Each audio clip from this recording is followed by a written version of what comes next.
우리가 계속 살펴보고 있는 사울, 그는 헬라파 유대인입니다.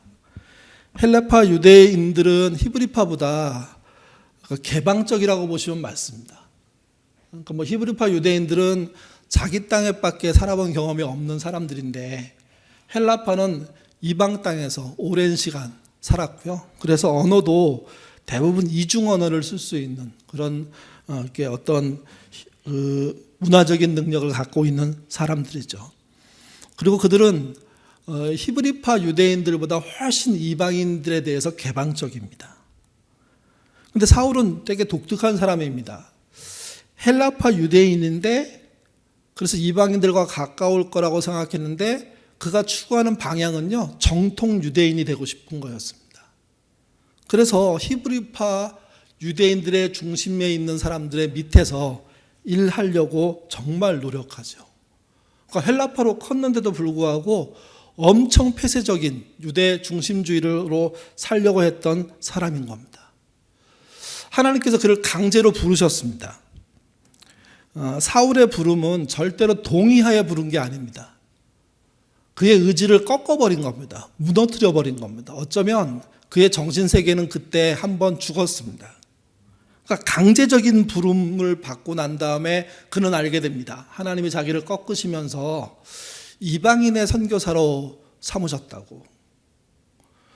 우리가 이제 옛날에 보면 우리 아이가 달라졌어 이런 데 보면 아이가 천방지축일 때 부모가 그 아이를 꽉 끌어안고 그 아이가 굉장히 발악함에도 불구하고 그 어떤 힘들을 한번 꺾는 것서 안정시키는 경우가 있잖아요. 사울은 그런 쪽에 가까운 사람입니다. 그러니까 제멋대로 자기 마음대로 폐쇄적인 유대주의를 성취하기 위해서 노력하다가 하나님 앞에 걸려가지고 완전히 꺾여버린 거죠. 그러니 그가 이방인 선교로 나가는 것은요, 생각보다 어려운 문제가 아닙니다. 완전히 꺾여서 나가는 거기 때문에. 사실 어려운 건 어떤 게 어려운 거냐면 꺾이지 않은 상태에서 동의하고 방향을 바꾸는 겁니다. 사울은 꺾여서 바뀌었다면 대부분의 사람들은요, 꺾이지 않은 상태에서 자기의 이성과 자기의 직관과 자기의 관심과 자기의 방향성이 살아있는데, 그 살아있는데 말씀의 도전 때문에 조금씩 서서히 또는 급진적으로 바꿔나가는 거죠. 그런 인물 중에 대표자가 오늘 본문에 나온 베드로라고 할 수 있습니다. 베드로는 12사도를 대표하는 사도입니다. 그는 유대주의적인 신앙생활을 하고자 했고 그것이 맞다고 생각했습니다. 그래서 그를 부를 때 히브리파 유대인 또는 히브리파 그리스도인이라고 부른 거죠.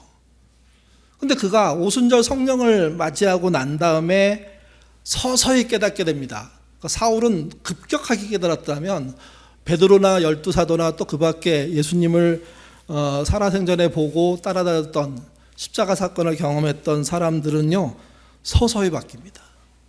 그 서서히 바뀌는 표현이 사도행전 1장 8절에 예루살렘에서 유대와 사마리아로 그리고 땅끝으로 이어지는 그 흐름에 대한 이야기인 거죠.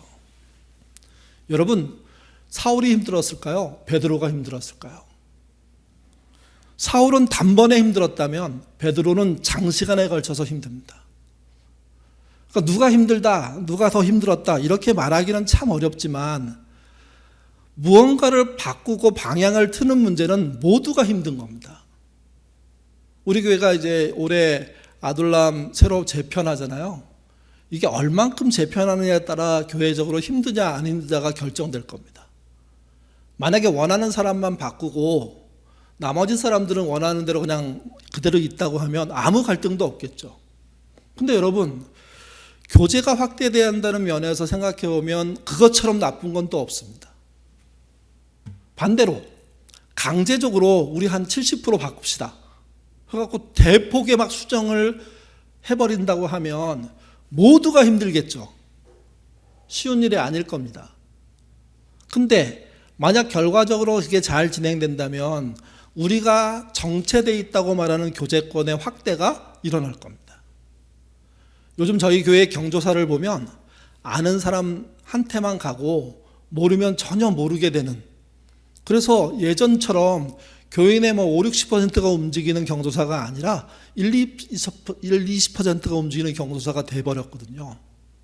그런 면에서는 대표계의 변화가 필요한 것이고, 그러려면 갈등은, 어려움은, 그거에 따른 부작용은 생길 수밖에 없는 거죠. 사울의 문제, 베드로의 문제도요, 비슷했습니다. 사울과 베드로는 12제자를 대표한다고 보시면서 비교해보면 이렇습니다. 사울의 부르심은 이방인 선교입니다. 그래서 이방인을 만나는 것을 당연시 여겼습니다. 그러나 베드로는요, 유대인 선교로 부름받았습니다. 그래서 유대인의 율법을 무시하고 이방인을 만나는 것 자체가 어렵습니다. 그러니까 이방인 선교의 입장에서는 12제자 이쪽이 훨씬 어려운 겁니다. 그러면 교회는 그 어려운 사람들을 배려해야 되는 거죠. 두 번째는 사울이 어려운 점이 있습니다. 사울의 어려운 점은 이런 겁니다. 예수님의 십자가의 죽음 과정을 보지 못했습니다. 그분의 부활하신 모습을 만나지 못했습니다. 승천할 때 함께하지 않았습니다. 성령 강림할 때 그 자리에 있지 않았습니다. 그렇기 때문에 다메섹으로 가다가 한 번에 꺾여서 부활하신 예수님을 만났다고는 하지만 신앙에 대한 경력이, 신앙에 대한 여정이 굉장히 약한 사람이라는 겁니다. 그러니까 예루살렘 교회 출신들의 입장에서는 이만큼 듣보잡이 없죠. 듣도 보지 못한 존재라는 겁니다. 그런데 그에 비해서 베드로는요, 예수님의 십자가의 일정은 물론이고 그 전에 공생애에 같이 했습니다. 십자가의 죽음을 받고 부활을 받습니다. 또 승천도 받습니다. 성령 강림도 체험합니다. 그래서 예루살렘 교회의 주축이 됩니다. 그렇기 때문에 교회 설립과 예루살렘 교회의 전통을 세우는 입장에서는 베드로만큼, 12제자만큼 정말 잘할 수 있는 존재는 없다는 거죠. 그러니까 사울은 이방인 선교에서는 뛰어나지만 전통 예루살렘 교회에서는 약한 존재이고, 베드로는 이방인 선교에서는 대단히 약하지만 전통 예루살렘 교회에서는 중심이 되는 사람입니다. 둘을 좀 다르게 표현하면 이렇게 표현할 수도 있습니다. 사울은요, 이방인 선교를 향한 개척자입니다. 처음 문을 열고 길을 열어가는 사람입니다. 베드로는요, 예루살렘과 이방인 지역의 교회들과의 다리 역할을 하는 존재입니다. 갈등이 일어날 수밖에 없는 그 사이에 서서 우리가 같은 식구야. 그러니 같은 마음으로 좀 다르게 표현하더라도 받아들여줘. 이렇게 얘기하는 사역을 하게 되는 거죠. 여러분, 개척자도 어렵지만 신구의 다리를 놓는 일도 쉽지 않다는 겁니다. 그래서 지혜로운 사람은 개척자의 어려움은 개척자의 어려움대로 인정하고요, 다리를 놓는 사람의 어려움들을 또한 동시에 같이 인정하는 겁니다. 누가 더 잘났고 누가 더 앞서고 누가 더 중요한가 아니라 개척자도 중요하고 다리를 놓는 사람도 중요한 거죠. 우리 교회 입장에서는 신구 다 중요합니다. 교회를 세운 사람도 중요하지만 늦게 교회 식구로 들어온 사람들도 중요한 겁니다. 이 두 중요한 그룹이 함께 꿈을 꿀 때 길이 열리는 겁니다. 근데 이 길은 합의에 의한 길이 아니라 오늘 본문에서는요, 성령의 이끄심에 의한 길입니다. 새로운 일을 개척하는 것이 중요하죠. 근데 여러분, 옛일 새일을 연결시키는 거 중요합니다. 마치 계란이 먼저냐 달걀이 먼저냐 이렇게 말하는 것과 비슷합니다. 둘 다 없으면 안 되기 때문입니다. 사도행전 6장부터 8장은 사울이 이방인의 사도가 되기 전에 이미 헬라파 유대인들에 의해서 복음이 이방인 지역, 사마리아 지역으로 전파되는 내용이 기록되어 있습니다. 이때 주요 인물이 스데반과 빌립이죠. 9장으로 넘어오면 우리가 지난번에 살펴봤지만 사울이 회심하는 사건이 벌어집니다. 그런데 사울의 회심 이후에 사울은 그의 열심 때문에 오히려 어려움을 당하는 것으로 이어집니다. 9장 중반 후반부터 10장으로 넘어가는 부분에서는요, 베드로가 선교하는 현장이 등장합니다. 베드로는 먼 곳으로 가서 선교하진 않았고 예루살렘에서 가까운 지역에 이방 지역에 선교를 떠나서 한 곳이 아니라 여러 곳을 다녔다고 성경에 표현하죠. 오늘 본문에서는 여러 곳을 다녔지만 그 중에 특별하게 두 곳에 대한 이야기를 하게 됩니다. 그 첫 번째 장소가요, 룻다입니다. 설교안이나 화면을 보시면 오른쪽 밑에 부분에 유대라는 큰 글씨 바로 위에 예루살렘이 써 있습니다. 그곳으로부터 북서쪽으로 약 48km 정도 떨어져 있는 내륙의 도시가 룻다입니다. 베드로 입장에서 이 룻다로 나가는 것 자체가 쉬운 일이 아니었을 겁니다. 나중에도 나오게 되겠지만 그가 이방인을 만날 때 정통 유대인들이 어떻게 말할지 때문에 엄청 고민하고 조심하고 신경 썼거든요. 그러니 룻다로 가는 것, 그리고 그 위에 욥바로 가는 것, 이건 역시도 가벼운 문제가 아니라는 겁니다. 근데 어쨌든 용기를 내서 성령의 이끄심을 쫓아 룻다로 향합니다. 같이 보시죠. 사도행전 9장 33절부터 35절 말씀입니다. 읽겠습니다. 거기서 에니아라 하는 사람을 만나매 그는 중풍병으로 침상 위에 누운 지 8회라. 베드로가 이르되 에니아야, 예수 그리스도께서 너를 낫게 하시리. 일어나 내 자리를 정돈하라 한데 곧 일어나니 룻다와 샤론에 사는 사람들이 다 그를 보고 죽게 돌아오더라. 에니아는 신자이냐 불신자이냐 논란이 있습니다. 그래서 주석책마다 주의 책마다 생각하는 것이 좀 다르게 표현된 경우가 있습니다. 어떤 부분들은 신자라고 표현도 하고 어떤 부분은 불신자라고도 표현하거든요. 근데 그냥 흐름에 따라 뒤에 욥바의 이야기를 연결시켜 보면 저는 이분 그 욥바에서 등장하는 다비다가 여제자로 등장하거든요. 여자이면서 제자입니다. 근데 이제 룻다에 등장하는 에니아라는 사람은 남자로 그 헬라어에는 격이 써 있습니다. 그러니까 남자이면서 아마 불신자일 가능성이 꽤 있겠다 하는 생각이 듭니다. 근데 불신자이든 신자이든 상관없어 보이기도 하고요. 베드로가 과감하게 그 병든 그를 찾아갑니다. 그는 무려 8년 동안 중풍병을 앓고 있었습니다. 34절에 베드로가 예수의 이름으로 병을 치료하죠. 자기의 능력이 아니라 예수의 이름의 능력입니다. 이 부분이 중요합니다. 우리가 기도해서 병이 나을지 안 나을지 알 수 없습니다. 똑같이 베드로도 그랬던 겁니다. 알 수는 없는데 그가 당연하게 지켰던 나름대로의 어떤 방법은 예수의 이름이었습니다. 본인이 예수님의 공생애 때 따라다니면서 본 게 있어서 아마 더 그랬을 겁니다. 그리고 자기의 이름으로 구하는 자에게 응답하시겠다는 약속을 이미 주셨기 때문에 베드로는 자기 능력으로는 절대로 치유할 수 없는 8년 된 중풍병자 앞에서 예수의 이름의 능력으로 그 병이 치료되기를 간구했고 결과적으로 그 병이 낫는 일들이 벌어지죠. 35절은 에니아의 중풍병이 치료되고 난 다음에 이 소식이 주변에 알려지면서 많은 사람들이 모여들었다는 이야기입니다. 예수님의 활동의 결과와 거의 유사하게, 또 사도행전 초기의 결과와 거의 유사하게 일이 전개되고 있다는 이야기를 해주고 있는 겁니다. 다음이 욥바입니다. 욥바는 룻다로부터 북서쪽으로 한 16km 정도 떨어져 있는 해안 도시랍니다. 그 룻다라는 곳에 가서 베드로가 또 일이 시작되죠. 같이 보시죠. 36절부터 38절입니다. 읽겠습니다. 욥바에 다비다라 하는 여자제가 있으니 이름을 번역하면 도르가라. 선행과 구제하는 일이 심히 많더니 그때 병들어 죽음에 시체를 씻어 다락에 누이니라. 룻다가 욥바에서 가까운지라.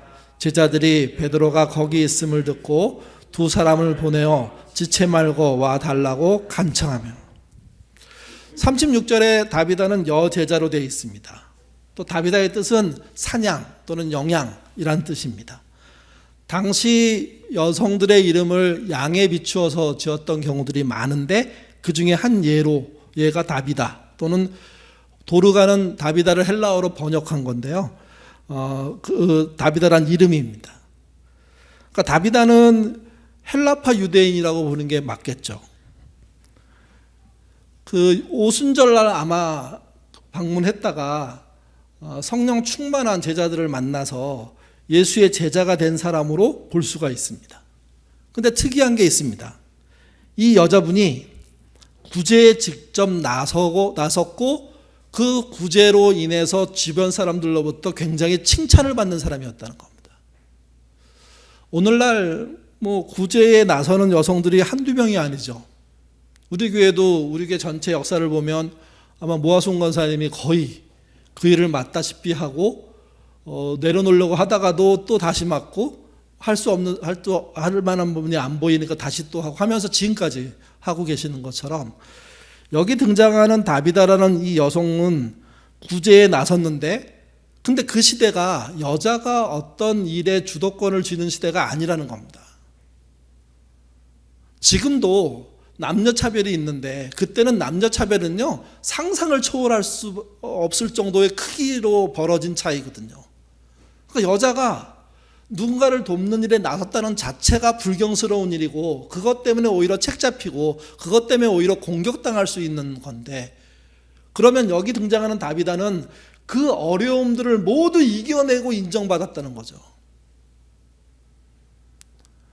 저도 드라마를 다 본 거 아닌데 옥시부인이라는 드라마 거기 모르는 사실들 많더라고요. 근데 그 드라마도 그런 거 아닙니까? 종으로 출발한 여인이 위장 신분을 가지고 살면서 의로운 선한 일들을 하게 되니까 나라에서 주변 모든 백성들이 그 여자를 인정하고 칭송하게 됐다는 얘기죠. 다비다는 그런 인물입니다. 여자들이 나서지 못하는 시대에 여자로서 나서서 구제에 대한 일들을 했고 그 구제에 대한 일이 주변 사람들이 봤을 때 남자들이 하는 것보다 훨씬 효율성이 높았고 좋았고 의미 있었다는 거죠. 그래서 다비다는 대단한 분입니다. 정말 기억해야 되고 이런 인물들이 시대마다 나오는 것 정말 그 시대가 복받은 시대가 되는 거죠. 30절에 그 여자분, 그 다비다가 죽었다는 이야기가 나옵니다. 여러분, 사람이 죽으면 끝입니다. 그냥 장례 치르고 묘 쓰면 다행입니다. 전에도 말씀드렸지만 당시 일반인들은 묘를 쓰지 않고 그냥 불태워서 어떤 계곡 같은 데 던져서 태워버리는 것으로 아니면 들에 짐승의 밥이 되게 만드는 것으로 장례가 끝이었거든요. 근데 교회는 그렇게 안 했습니다. 당시 사회에서 나름 돈 있고 능력 있는 사람들이 조합을 꾸려가지고 자신의 조합, 자기네 직업을 지키는 일도 했지만 장례를 치르는 일도 그 조합이 해줬거든요. 그게 돈도 많이 드는 일이고 나름 역량도 필요한 일이어서 국가를 상대로 조합원의 이익을 위한 활동 중에 하나로 장례, 묘를 쓰는 일을 했거든요. 근데 당시 교회들은 조합이 아님에도 불구하고 돈으로 하지 않음에도 불구하고 자기의 교인들을 장례 치러주고 무덤을 만들어서 모셔줬습니다. 그러니까 그렇게 하면 끝인 겁니다. 근데 장례를 제가 여러 번 볼 때마다 어떤 집에 가면 돌아가신 그분을 향한 가족들의 표현이 덤덤한 경우가 있고요. 어떤 집에 가면 아쉬워하고 안타까워하고 좀 더라는 어떤 기대를 놓지 못해 갖고 정말 힘들어하는 분들이 있는 걸 보게 됩니다. 깔끔하게 보내드리는 것도 나쁘지 않습니다. 근데 반대로요, 아쉬워하고 안타까워하고 붙잡는 것도 저는 나쁘지 않은 일이라고 생각합니다. 얼마나 생각이 있으면 떠나신 분을 붙잡으려고 할까요? 붙잡아서 소용이 없다는 것임에도 불구하고 붙잡으려고 한다는 것은 그만큼 애정이 또한 있다는 표현도 되는 거거든요. 물론 덤덤하게 보냈다고 해서 애정이 없다 그렇게 말할 수는 없습니다. 다비다라는 인물이 죽었습니다. 구제로 많은 사람들을 도왔던 인물입니다. 근데 그 죽은 사람을 놓고 그 주변 사람들이 어떤 행동을 했는지 한번 여러분 이 본문이 말해주는 걸 보셔야 됩니다. 38절에 룻다가 욥바에서 가까운지라 제자들이 베드로가 거기 있음을 듣고 두 사람을 보내어 지체 말고 와달라고 간청하여. 이미 죽었는데 누굴 부릅니까? 베드로를 부릅니다. 이들의 마음이 어떨까요? 살려달라고 매달리는 사람이 있는 사람. 내가 죽었을 때 만약 나의 자식이, 아내가 또는 내 지인이, 우리의 교우들이 살려달라고 기도할 수 있는 관계라면, 그런 상태라면 어떤 관계일까요 도대체? 제가 들은 얘기 중에 가장 우픈 이야기, 웃으면서 슬픈 이야기가 이런 거였습니다. 돌아가신 분들 중에 2, 3일, 하루 이틀 사이에 깨어나는 분들이 있답니다. 저는 한 번도 못 봤고 얘기만 들었는데, 근데 무려 그 어르신은 2번 깨어난 겁니다. 다시 돌아가셨습니다. 그러니 이제 가족들이 이게 돌아가신 건가 아닌가 이게 확인하기가 너무 힘든 거예요. 어쨌든 교회에서 와서 확인 다 하면서 또 장례사가 와서 다 확인했더니 돌아가신 거 확실해요. 옛날에는 집에서 관이 나갔잖아요. 그러니까 집에서 이제 관 다 써가지고 모셔놓고 이제 나가는 날이 됐어요. 아파트 계단을 이렇게 내려와야 돼요. 그 계단을 내려오는데 가장 큰형이 앞에서 하는 말이 뭐냐면 부딪히지 않게 조심하라고. 그래서 조심조심 내려와서 장례를 치러왔다고. 왜 그랬냐 물었더니 혹시 부딪혀서 깨실까 봐 그랬다고. 제가 들은 얘기 중에 가장 우픈 이야기입니다. 그러니까 부모가 돌아가셨고 다시 살아났으면 기쁜 일인데 이걸 2번 경험한 사람들이 3번째는 안 된다고, 그게 아니라고 생각하고 막으려고 애썼다는 노력들을 이렇게 들은 거죠, 이게. 근데 여러분, 어떤 죽음은 그분이 돌아가셨음에도 불구하고 그분을 살리려고 덤벼드는 사람들이 있고 안타까워하고 애통해하고 절망하는 사람들이 있다는 거 여러분 생각해 보셔야 됩니다. 나의 죽음에 대한 나의 가족과 나의 지인과 나의 동료들의 반응이 어떠할까? 다비다는요, 죽었지만 죽은 다비다를 본 같이 하는 신앙인들, 지인들은요, 그가 다시 살아나야 한다고 생각할 정도로 마음이 간절했고, 그때 마침 베드로가 인근에 있는 룻다에 와 있다는 소식을 듣고 그를 단숨에 달려가서 불러온 겁니다. 그 마음이 얼마나 대단할까요, 여러분? 얼마나 간절했을까요? 저는 너무 쿨하게 보내드리는 것도 오히려 마음 아프더라고요. 누군가는 애통해야 되고, 그래서 뭐 우리나라도 그렇지만 외국도 그렇지만 울어주는 사람 불러다가 장례를 치른다며요. 아이고 아이고 하는 소리를 내는 사람들을. 그 정도의 어떤 애통함들을 보여야 된다고 생각하는데 점점 이런 간절함, 애통함이 사라지고 있습니다. 돌아가시는 순간 모든 기대는 접고 그냥 장례로 바로 가는 거죠. 근데 어쨌든 다비다는 그런 분이 아니었다는 겁니다.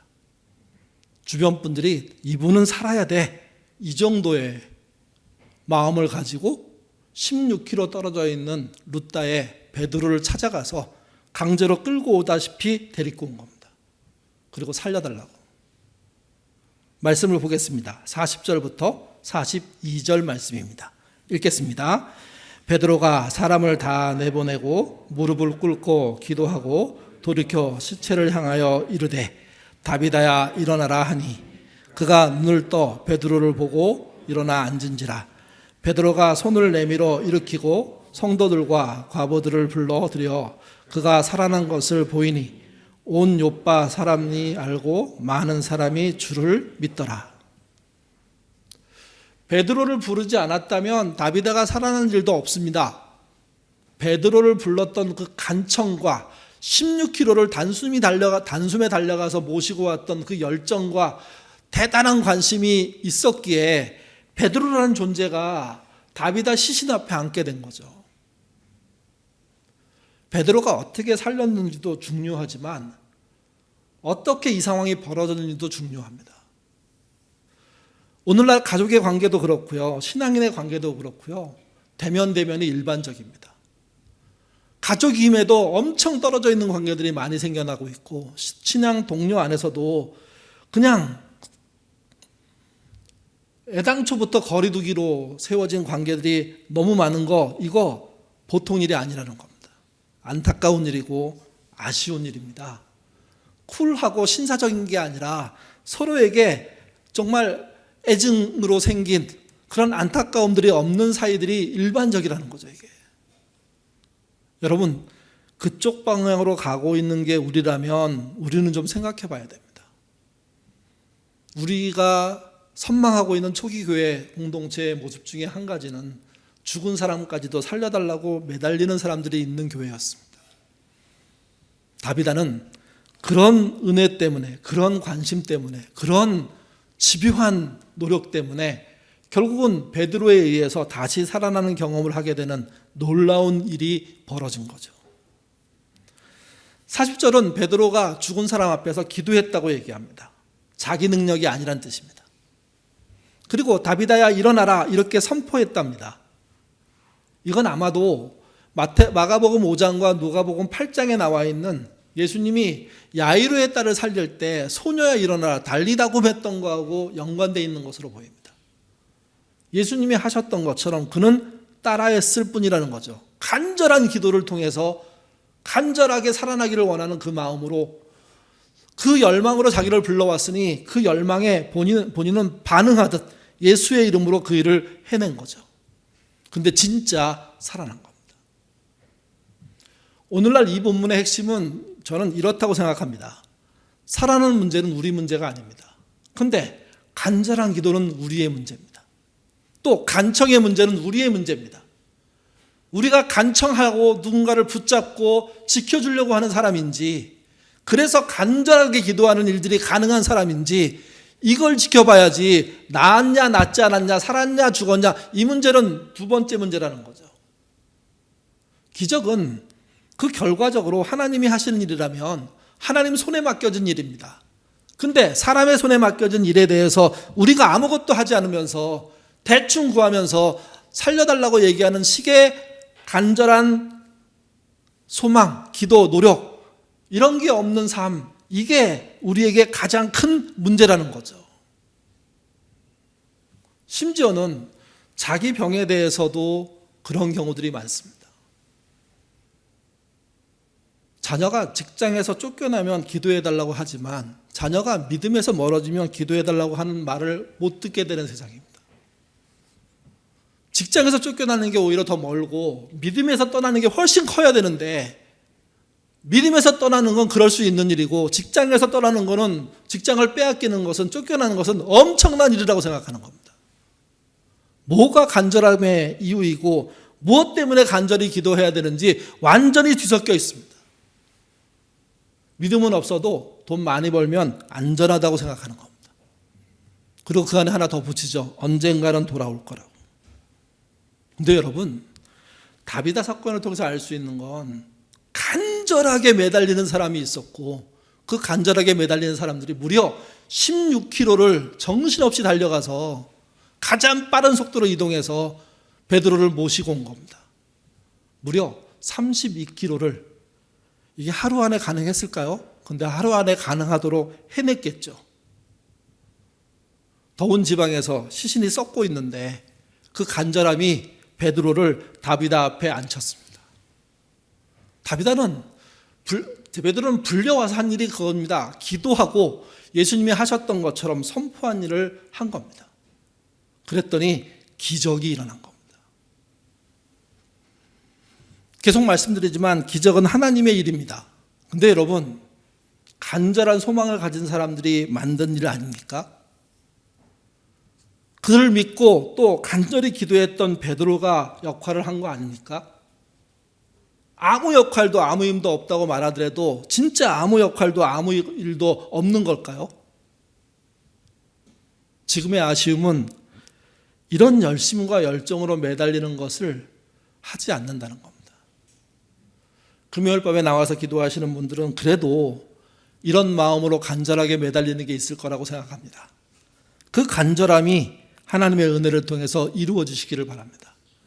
그래서 내가 할 역할을 내 능력으로 다 해낼 수는 없지만 그러나 그분의 은혜로 하게 되는 결과에 이르셔서 조금이라도 다비다 사건을 이해하게 되는 그런 신자 되셨으면 좋겠습니다. 그런 응답들이 있었으면 좋겠습니다. 그런 응답들이, 병이 낫는 역사들이, 말도 안 되는 어려운 일들이 풀리는 기적들이 일어나기를 바랍니다. 추억이 아니라 지금 우리의 삶의 현장에서.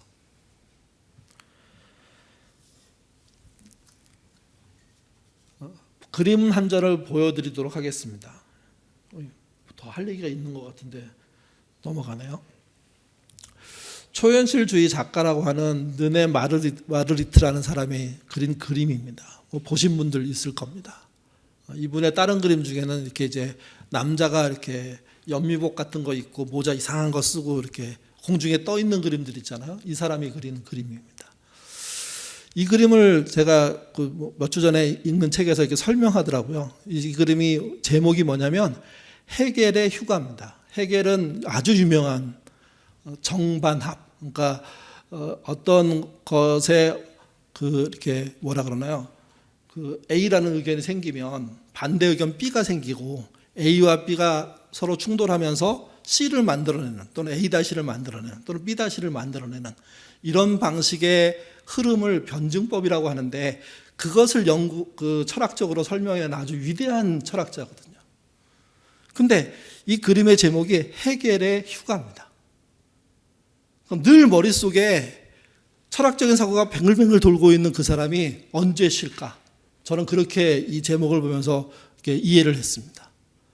그러니까 작가가 진짜 똑똑하고 천재적인 철학자가 도대체 언제 머리를 쉬고 마음을 쉴 수 있을까?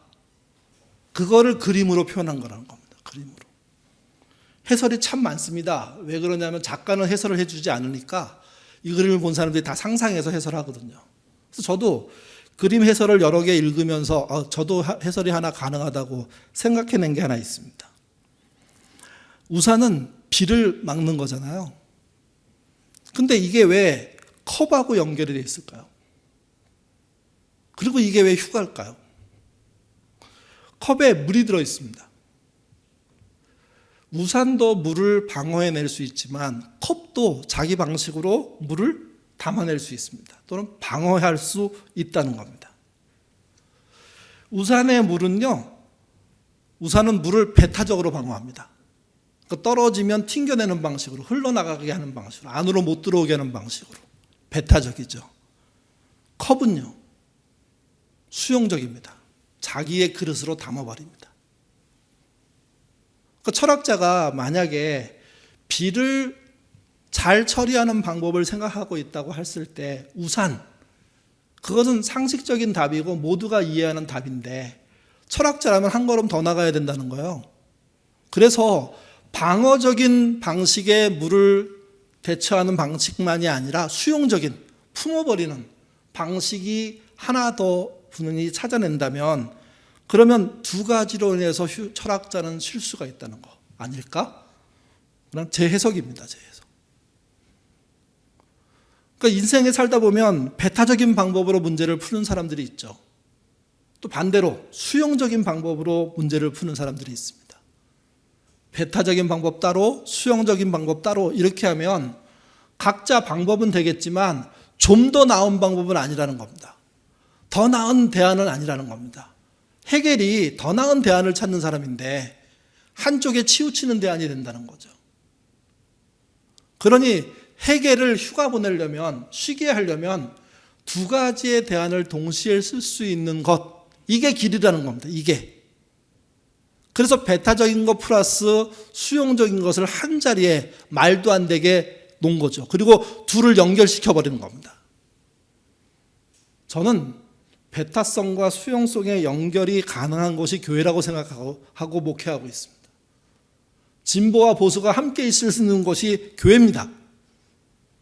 생각이 좀 다르고 태도가 다르지만 예수의 이름으로, 성령의 능력으로 하나 될 수 있는 것이 교회입니다. 사람의 힘으로는 죽은 것은 죽은 거지만 하나님의 능력과 은혜로 살릴 수 있다는 생각을 가진 사람들이 존재하는 것이고, 그들이 서로 따로 노력하지만 그들이 성령을 쫓아간다면, 그렇게 노력하고 일한다면 죽은 자도 살아나는 일들의 결과가 나타나는 거죠. 그래서 배타적으로 본 자들이, 수용적으로 본 자들이 함께 은혜를 누릴 수 있는 곳, 이게 교회입니다. 베드로의 이방인 선교는요, 저는 그런 차원에서 보였습니다. 사울과 베드로는 이질적입니다. 근데 그들이 한 부분에서는 일치했습니다. 성령의 이끄심을 따르는 부분에서는. 그래서 유대주의자인, 전통적인 유대주의자인 베드로가 이방인 선교로 나갑니다. 한 걸음씩. 그게 9장 끝에 부분 10장에서 이어지는 이야기들입니다.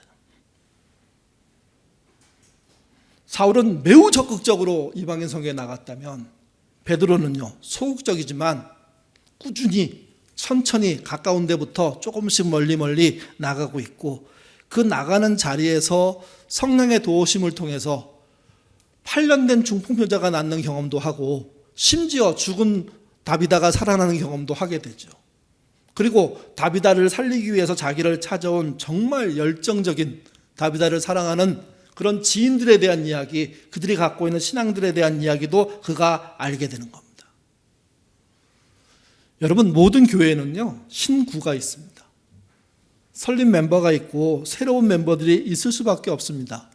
그러니까 두 그룹은 어디나 존재하는 겁니다. 두 그룹이 어떤 쪽은 배타적으로, 어쩌는 수용적으로 갖고 토론을 합니다. 근데 여러분, 교회의 토론의 특징은 누가 더 표가 많으냐의 결과로 끝나는 게 아니라 누가 더 성령을 따라가려고 애쓰냐는 것을 통해서 끝나야 됩니다. 그래서 기도로 가야 되는 겁니다. 냉정하게 토론하고 자기 의견 밝히고 얼굴 붉히고 이게 아니라 의견을 다 듣고 난 다음에 우리가 해야 될 일은 거기서 기도하는 겁니다. 하나님, 우리의 입장은 이렇습니다. 주님의 뜻과 은혜를 보여주시고 이끌어 주십시오. 우리는 배타적이기도 하고 수용적이기도 하지만 주의 뜻을 따르는 데서는 한 마음입니다. 그 성령의 역사가 우리에게 있어야 우리가 살 수 있습니다. 도와주십시오. 그렇게 기도할 때 길이, 교회의 문이 열리기 시작하는 겁니다. 사랑하는 예인가족 여러분, 새로운 아들 남을 편성하는 건 그만큼 중요한 일이고 어쩌면 우리에게 위기일 수도 있습니다. 근데 정말 우리 교회가 더 많은 사람과 교제하는 교회가 되기를 원한다면 여기서는 모험이 필요한 것 맞는 이야기입니다. 이걸 어떻게 해야 될지 고민이고 여러분 기도하셔야 됩니다. 기도 한마디도 안 하는 사람들이 기도라면 슬쩍슬쩍 그냥 면만 때우는 사람들이 이 일을 결정하게 되면 사실은 예수님의 이름을 부끄럽게 만드는 결정이 되는 거죠. 배타성이 더 강해지거나 수용성만 더 강해지거나, 그래서 함께 가지 못하는 모양이 되게 되는 것 위험합니다. 배타적이면서도 수용성을 함께 갖고 있는 교회, 성령의 능력 안에서만 가능합니다. 그 성령의 능력을 의지하는 자들이 해야 될 일은 무엇이냐? 기도밖에 없습니다. 룻다에서 8년 된 중풍병자를 살릴 때도, 또 욥바에서 죽은 다비다를 살릴 때도 두 가지 요인이 나타났는데 기도와 예수의 이름으로 된 일이었고, 결과는 그로 인해서 믿지 않는 자들이 예수를 믿었다는 결론입니다. 우리의 모험과 우리의 도전과 우리의 수고가 실제 예수의 이름으로 행해지는 것이 되어야 되고요. 이때 예수의 이름으로 행해진다는 것은 예수님이 부끄럽게 되지 않는 것을 말합니다. 또 예수님만큼 되기 위한 노력을 우리가 하는 것을 말합니다. 그렇게 수고하고 그렇게 노력해서 만들어질 때 성령의 은총과 능력 또한 그에 준하는 역사로 참여하게 될 겁니다. 그런 마음을 기대하며 우리가 어떤 위치에서 어떻게 연합해야 될지 생각하는 저와 여러분 되시기를 주님의 이름으로 부탁드립니다. 기도하겠습니다. 하나님, 우리는 초현실적인 세상에 살고 있지는 않습니다. 그러나 유능한 철학자의 답 하나를 가지고 살려고도 하지 않습니다.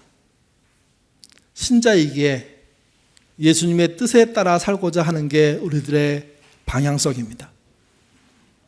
예수님의 뜻은 합의에 의해서 나오기보다는 성령을 의지하고 기도할 때, 예수의 이름으로 살려고 할 때 등장하게 되는 것입니다.